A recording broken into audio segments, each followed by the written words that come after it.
Şuradan çok sağ ol. Yalnız değildir. Yaşasın cehennem. Küresel İslam.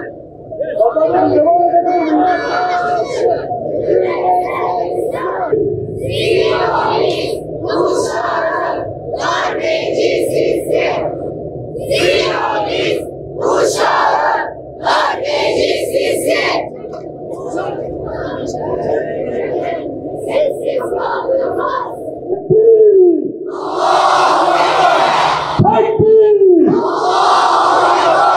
Tekbir!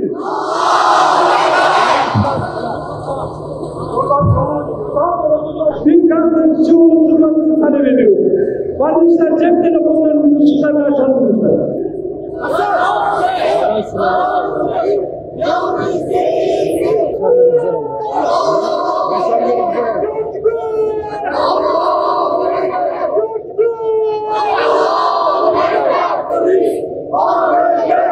Terörist, İsrail, terörist, ABD. Elinde, elinizde, özgür Filistin. Tekbir! Çocuklar ölürken sessiz kalınmaz.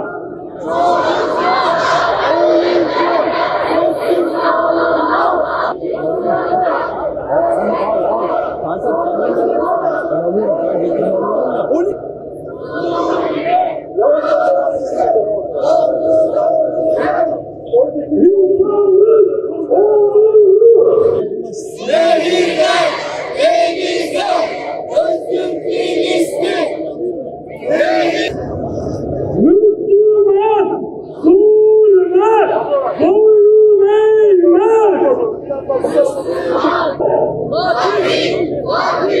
Katil olacak. Sessiz yaşasın.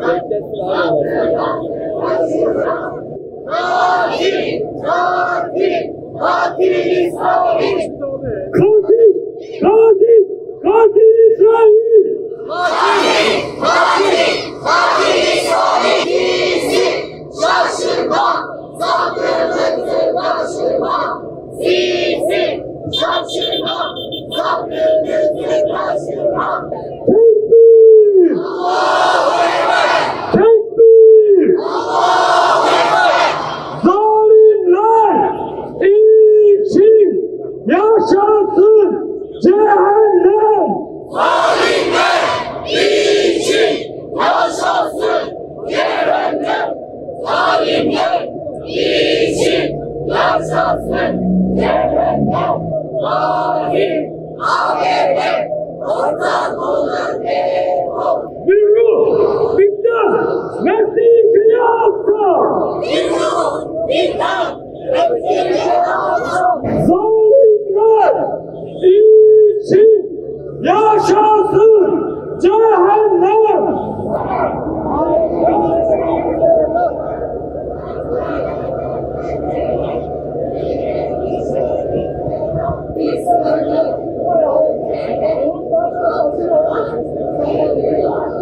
Sizi şaşırma, sabrımızı taşırma.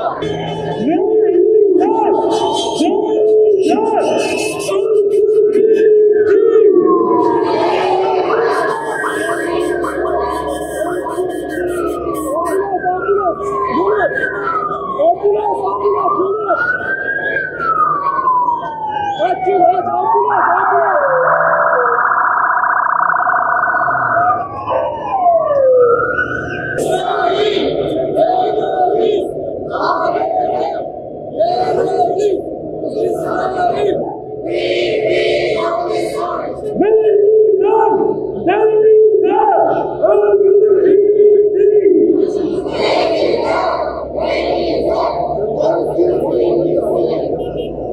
Katil!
Gazze'nin sesine ses katan vicdan sahipleri, değerli yol arkadaşlarımız, aziz Ankaralılar, Gazze'de yaşanan insanlık dramının her geçen gün daha da derinleştiği bu günlerde dünyanın dört bir yanından vicdan sahibi insanlar Mısır'da bir araya gelirken bizler de buradan, Ankara'dan onların sesiyle birleşiyor, Filistin halkının direnişini diri tutmak için bir kez daha ses veriyoruz.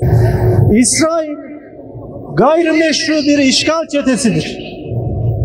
Kurulduğu günden bugüne bir işgal ve katliam çetesi olan İsrail, tüm dünyanın gözleri önünde kadınları ve çocukları katletmeye devam ediyor. Kurulduğu günden bugüne kontrollü terör politikası uygulayan Siyonist İsrail çetesi, Gazze'de soykırımı acımasız bir şekilde devam ettirirken, ABD desteğiyle Yemen'de, Lübnan'da, Suriye'de ve son olarak İran'da tüm uluslararası hukuku hiçe sayarak saldırganlığını devam ettirmektedir. İşgalci İsrail çetesi, Filistin'i tamamen yok etmek adına hiçbir sınır ya da kural tanımamaktadır. Filistin direnmeye, dünya ise tüm kurumlarıyla birlikte seyretmeye devam ediyor. Cenevre Sözleşmeleri ve uluslararası hukuk, sivillerin aç bırakılmasını savaş yöntemi olarak kesin bir şekilde yasaklamaktadır. Fakat Birleşmiş Milletler bu soykırımı yıllardır seyretmeye devam ediyor.